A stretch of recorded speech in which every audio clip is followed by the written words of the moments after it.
Olha, se você comete algum desses três erros, toma cuidado porque a sua rentabilidade ela pode estar muito comprometida. Esses são três erros que os investidores brasileiros médios cometem e como resolvê-los na prática. O primeiro erro mais comum que eu percebo muito que os brasileiros médios aí cometem é a questão de investir em ativos só porque viram eles nas notícias, ou porque eles estão sendo muito comentados, ou porque você recebeu uma dica aí de investimento de algum amigo ou conhecido, sem você de fato entender o que é aquele ativo e como é que ele funciona. Eu trouxe aqui um exemplo do Bitcoin olhando aqui o Google Trends, ou seja, as pesquisas que as pessoas estão buscando isso somente no Brasil, tá? Então, tivemos aqui um pico em 2017, outro pico em 2021, outros picos agora em 24. E é exatamente aonde o preço do Bitcoin costumou fazer topos, tá? Então, 2017, 18 aqui, 21 e agora também. Então, muita gente no Brasil investe, por exemplo, em Bitcoin porque viu em algum lugar que é bom, mas de fato não entendeu como é que funciona, não sabe se isso faz sentido para a carteira dela e simplesmente está fazendo porque acha que agora é a hora da bola da vez e acha que está investindo e isso é fazer certo. Então, cuidado, isso não é fazer certo, por mais que é um bom ativo, eu gosto muito dele. Se você não conhece Bitcoin, não deveria ter ele na carteira antes de fato de entender muito bem o funcionamento dele. E cara, o Bitcoin foi o exemplo aqui que eu trouxe mais prático, né? Mas tá cheio, cheio, cheio. E a gente vê aí de fundo imobiliário que tem um monte de youtuber falando. Quando a gente foi ver, eles só promoveram aquele fundo porque havia um conflito de interesses e era para o pessoal comentar e comprar. Quanta gente que compra isso só porque viu em algum lugar e simplesmente acha que isso pode ajudar na carteira.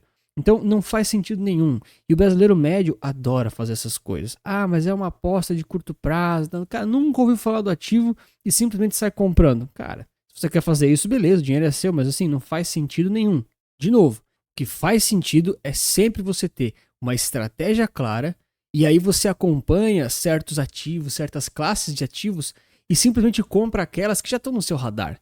E aí as novidades que aparecem, as grandes oportunidades que surgem, assim, se elas estão nas suas classes de ativos, ótimo, você pode comprar, beleza. Agora, se não faz parte das suas compras ou do seu radar, daquilo que você acompanha, simplesmente não faz sentido nenhum acompanhar aquelas dicas ou notícias e sair comprando.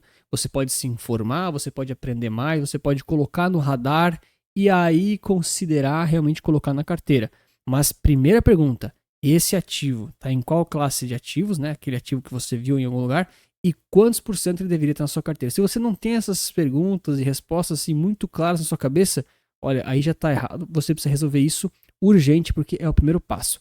Como é que resolve isso? Montando uma carteira eficiente com todos os detalhes. Eu vou deixar no final do vídeo um card indicando daqueles vídeos recomendados no passo a passo de como montar uma carteira de forma profissional para não ter mais essas dúvidas.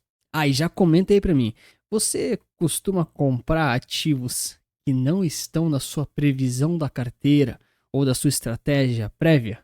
O segundo erro muito comum, que a gente percebe demais ainda, esse eu acho que vai demorar bastante para o brasileiro mudar um pouco o seu conceito, mas que, por um lado, eu acho interessante como as pessoas tentam ainda isso, é realmente fazer stock picking e escolher efetivamente os ativos que você vai comprar.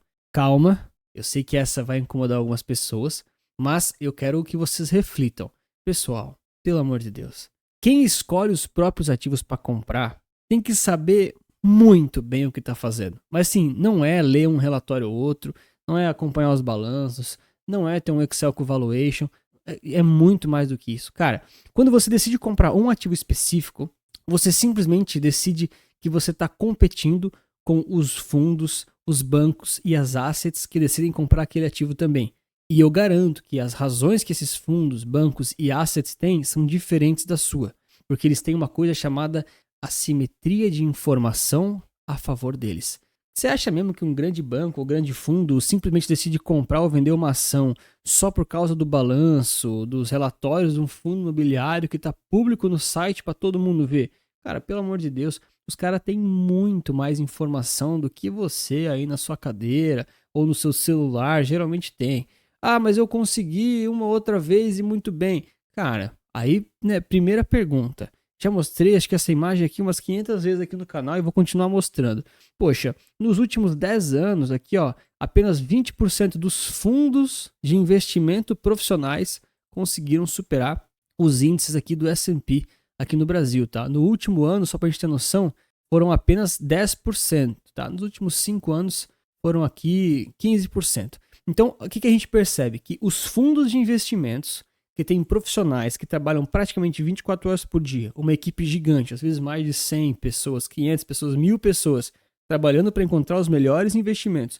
Essa galera, apenas 15%, 20% consegue bater os índices tipo Ibovespa da vida, tá? Né, o IDIV lá, o IFIX, assim por diante. E aí eu te pergunto, você sozinho, sem equipe, sem informações, sem conhecer diretamente o gestor de daquele fundo imobiliário, ou então, né, conseguir falar com o CEO de uma grande empresa, cara, você acha mesmo que no longo prazo vai conseguir melhor do que o índice ali do Brasil ou de qualquer país? Cara, se você acha no longo prazo que vai conseguir, eu recomendo urgente você mudar de carreira e vir trabalhar no mercado financeiro. Você pode ter uma carreira de muito sucesso, né, inclusive abrindo o próprio fundo e ganhando muito dinheiro. Agora, como investidor, pessoa física, fazer isso de forma consistente e não é sorte, é método. Cara, isso é difícil, hein? É difícil mesmo. Então, para a maioria das pessoas que geralmente não sabe o que está fazendo, simplesmente você deveria investir por índices, pelos ETFs, porque você ia trabalhar junto com a média do mercado e estaria aí, enfim, fazendo alguns aportes em momentos estratégicos para ir melhor do que a média das pessoas, tá? Isso é o mais recomendado e você consegue fazer isso de forma muito fácil, diversificada, tranquila com os ETFs. Como é que compra ETFs? Por que ETFs realmente são melhores do que, enfim, fazer stock picking? Tem o segundo vídeo que eu vou deixar recomendado lá no final desse vídeo aqui, tá? Mas com toda certeza, para a esmagadora maioria de pessoas, não vale a pena fazer stock picking, tá? Não vale a pena. Vai por mim. Os ETFs ainda são pequenos no Brasil, mas vão crescer demais. Ó, inclusive eu mostro essa imagem lá naquele vídeo que eu, enfim, comento por que os ETFs são melhores, tá? E aqui, só para dar um spoiler, eu já mostro, né? Lá nos Estados Unidos, no início de 2024, os fundos passivos, que são os fundos de ETFs que seguem índices, superaram em valor aqui de mercado, em valor de assets, né, em valor de ativos, os fundos ativos. Então, o mercado americano, que é o mercado mais maduro do mundo, já percebeu esse ano que investir de forma passiva ganha mais dinheiro no longo prazo do que ativa, tá? E aqui a gente tem, inclusive, a estatística dos Estados Unidos, tá? US, coloca aqui, ó. Então, nos últimos 10 anos, o mercado americano, olha só, apenas 10% dos fundos conseguiram outperformance, serem melhores aqui do que, não é o SP500, mas é um S&P parecido com o 500, é o S&P 1500, enfim.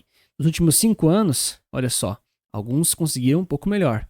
E no último ano, a gente tem aqui um resultado um pouquinho melhor, mas quando é um ano ou outro ano, a gente não consegue avaliar de fato, é um outlier. E aí é óbvio, né? Você não precisa abrir mão totalmente do stock picking. Às vezes tem algum ativo específico que você tem um conhecimento maior, ou você trabalha no setor, ou você conhece, e você pode comprar, não tem problema. Mas uma carteira majoritariamente composta de ETFs é a melhor coisa, tá? Para a maioria das pessoas. Então você pode comprar 80% em ETFs e os outros 20% você faz stock picking, tudo bem, você está relativamente diversificado. Agora, pergunta para as pessoas que estavam compradas em Americanas antes da queda se elas sabiam realmente dos riscos que elas estavam correndo. E Americanas caiu bastante, então muita gente perdeu dinheiro. Quanta gente não compra CRAS e depois aquela empresa que emitiu quebra, dá um calotão, o pessoal fica às vezes sem o dinheiro, acaba sendo um problema. Então, tinha formas mais fáceis de diversificar esse tipo de investimento que dariam retornos geralmente iguais ou melhores. E cara, de novo, pensa sempre na figura do gestor de um fundo de investimentos com uma equipe de analistas, de profissionais. E cara, não é assim, o cara é analista de ações, não é assim. O cara é analista de ações do varejo, do setor de supermercados, e ele faz isso há 20 anos. Então, quando você está recebendo quando um fundo está recebendo aí uma ordem, emitindo ordens de compra aí de uma determinada ação, é porque alguém que sabe muito daquele mercado específico, daquele tipo de indústria, ou de varejo, ou de setor de tecnologia. Cara, é alguém que acompanha aquilo lá há muito tempo, que daí sim decidiu comprar. Não é um chutão porque viu num vídeo, ou porque simplesmente viu no relatório da empresa que ela pode ter lucro no futuro. Cara, não é. Então, se você tem realmente muita informação e muita expertise em alguma área, eu até entendo, tá? Eu até entendo que dá para fazer stock picking no Brasil ainda, suas chances são melhores que nos Estados Unidos. Mas para a grande maioria da pessoa, lembra que eu tô falando aqui do brasileiro médio, investidor médio, na média das pessoas, tá? Não faz sentido nenhum. Nem ações, nem fundos imobiliários, nem mesmo criptomoedas, tá? Você deveria estar comprando os índices. Faz muito mais sentido. Ah, mas quantos por cento de cada índice eu devo comprar? Cara, daí vai depender de um monte de coisa. Você vai precisar saber do seu perfil de investidor, a sua necessidade de liquidez, quando você está disposto a aportar por mês. Então você vai construir um perfil e aí você vai montar uma carteira realmente pensando nisso tudo. Ah, não sei montar carteira. Assiste o primeiro vídeo que eu comentei. Já assisti, não sei. Aí eu te ofereço as minhas carteiras recomendadas, que eu faço isso para os clientes e certamente alguma delas vai te atender. Mas o ponto todo é, independente se você fecha comigo, faz sozinho, tenha uma carteira diversificada. Isso é mais importante do que simplesmente escolher o stock picking, um ativo que vai subir muito. Porque você provavelmente não vai escolher aquele e se escolher, eu duvido muito que você consiga pegar a valorização completa. Você vai pegar só uma parte, não sei se você vai vender tudo, não sei se você vai rebalancear, não sei como é que está a sua carteira. Então, para a maioria das pessoas, você tira essas perguntas e simplesmente compra os índices. Acaba sendo mais fácil e dando resultados melhores. E de novo, se você quer saber mais das minhas soluções, tem um QR Code aqui na tela, link na bio, me chama que eu vou te mostrar mais das minhas carteiras recomendadas. Bom, e o terceiro erro, que eu sei que vai dar o que falar, é o tipo de estratégia que pensa apenas em dividendos. O brasileiro médio adora falar que recebe dividendos todos os meses, se possível. Ele adora chegar no shopping e falar: esse shopping aqui, eu tenho uma cota do fundo imobiliário que é dono dele. Ele adora falar que tem as mesmas empresas que o Barsi tem e recebe dividendos isentos de imposto de renda. Espetacular, são argumentos maravilhosos de se ouvir, mas quando a gente vai ver a carteira dele, geralmente ela tem muito ego e pouco lucro. Caiam na real. Os dividendos, eles são muito bons. É uma estratégia muito justa. Eles realmente são isentos de imposto de renda e realmente fazem muito sentido quando você pega dividendos para gastar no seu dia a dia e usar esse dinheiro na vida real. Você recebe dividendos, você reinveste mais ou menos 50% e o resto você gasta. Se você está reinvestindo todo o seu dinheiro que recebe em dividendos, você não deveria estar recebendo dividendos. Deveria estar simplesmente comprando um ETF, de novo, né? Segundo erro, que faz isso para você. Ah, mas eu quero ver o dinheiro pingando na conta. Pra quê, cara? Isso é ego. Você quer simplesmente falar que recebeu dinheiro, você vai ter que gastar com corretagem, com emolumento, ficar controlando isso, não pode ficar dinheiro na conta corrente. Aí tu recebe R$2 que não dá pra comprar uma cota de nada, porque não tem fracionado de algumas coisas, e aí você vai fazer o que com aquilo? Ah, mas você tá desincentivando as pessoas a investir. Cara, não é isso. Não é isso. Simplesmente compra o ETF que quando ele recebe os dividendos, ele mesmo reinveste para você. Vocês entendem que eu não estou falando que os dividendos são ruins. Os dividendos são bons, mas para serem usados da forma certa e não como ego ou como mecanismo de costume e recompensa para você achar que está ganhando dinheiro. Pelo amor de Deus, pessoal, carteira que se valoriza é o que realmente vai botar dinheiro para você na aposentadoria, não é de dividendos. O terceiro vídeo que eu vou recomendar no final desse aqui é justamente isso. Então eu simulo na prática uma carteira só de dividendos, isento de imposto de renda, bonitinho, e eu te mostro quantos milhões de reais você tem que ter para realmente valer a pena ter dividendos. Antes daquele valor, é crescimento, pessoal, é ETF, é índice que reinveste sozinho e simplesmente não compensa, tá? Não compensa. E aqui a gente tem a imagem muito clara. O SP500 aqui, em termos de total return, lembra, né? Total return é quando você reinveste todos os dividendos, mas você tem que fazer isso de forma automática. Porque é uma grande burrice você ficar recebendo na conta e daí reinvestindo manualmente. Cara, pelo amor de Deus, automatiza isso, foca na sua vida que eu tenho certeza que você vai ganhar mais dinheiro trabalhando, fazendo aportes maiores do que só reinvestindo em dividendos. Pô, pelo amor de Deus. E quando a gente tem aqui o retorno de preço, a gente tem algo próximo de 400% aqui em 20 anos. Tá? E o total return é quando você reinveste os dividendos, dá alguma coisa próxima aqui de 700%, 800%. Então, é o dobro. Cara, independente se é o dobro ou se é 50% a mais, não importa quantos por cento a mais que é. O que importa é, dividendos são bons, sim, mas você deveria estar comprando muitas empresas, pegando o dividendo delas e reinvestindo totalmente. Ou gastando, né? Mas já que você não consegue provavelmente se manter com o custo de vida por causa dos dividendos, você deveria reinvestir. Mas você não pode fazer isso manualmente, porque senão você vai ter que comprar 500 empresas, por exemplo, que nem o S&P, né? Que o SP500 você tem que comprar 500 empresas. Você comprou só 2 porque tá fazendo stock picking, de novo, já errou lá o passo 1. Vocês entendem como tudo fecha agora no final? Então, você vai ter que comprar 500 empresas, sabe lá Deus, se você tem caixa para isso, né? Não sei, eu espero que sim. Aí você vai receber dividendo de todas elas, você vai reinvestir no mínimo 50%, porque geralmente quem recebe na conta quer usar na vida real, né? O Barsi faz isso, e o resto você vai lá e reinveste, né? Enfim. Cara, simplesmente não faz sentido, né? Compra o índice aqui que você vai estar muito melhor do que a grande maioria das pessoas. Ah, mas o Anthony falou que o Barsi está errado. Cara, claro que não, o Barsi está certo. Vocês acham mesmo que o Barsi faz tudo sozinho? Vocês acham mesmo que ele não tem uma baita de uma equipe? Vocês acham mesmo que ele só vive dos dividendos que ele tem? Pelo amor de Deus, pessoal, o brasileiro médio adora se comparar com pessoas que não deveriam estar se comparando, sabe? Poxa, assim, eu também sou um brasileiro médio. Talvez assim, não de forma de investir, mas, pessoal, eu não sou o Barsi, eu não tenho bilhões de reais, pelo amor de Deus. Eu sei que para ser um investidor melhor do que a grande média dos brasileiros, da maioria das pessoas, eu preciso fazer aquilo que eles não estão fazendo, porque a média é muito ruim. A média é emocionada, investe puramente porque viu dicas, não entende o que está fazendo e, infelizmente, no longo prazo, talvez até perca dinheiro, mas com certeza vai perder muito tempo. Então, o que o pessoal não faz geralmente é investir em ETFs, em todos os índices, de forma diversificada, barata, simplificada e que te protege.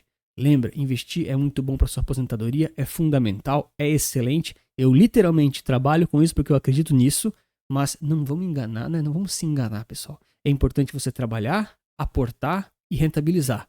Agora, se você realmente acha que vai conseguir, através de stock picking, de dividendos, de dicas que você viu em um vídeo de 5 minutos ou de 30 segundos no Instagram, olha, eu te desejo a maior sorte do mundo, mas talvez esse não seja o caminho. E é por isso que eu tô aqui, para justamente criar essa discussão saudável do meu ponto de vista. Talvez você seja, né, tenha o seu diferente. Escreve para mim nos comentários o que você concorda e discorda aqui desse vídeo. Eu espero não ter ofendido nem chateado ninguém. Mas, como prometido, aqui estão os 3 vídeos em relação a como resolver no detalhe cada um desses probleminhas. Ou então, para você pelo menos investir melhor. Obrigado pelo seu like e inscrição. Um beijo no seu coração e lembre-se que investir certo resulta capital.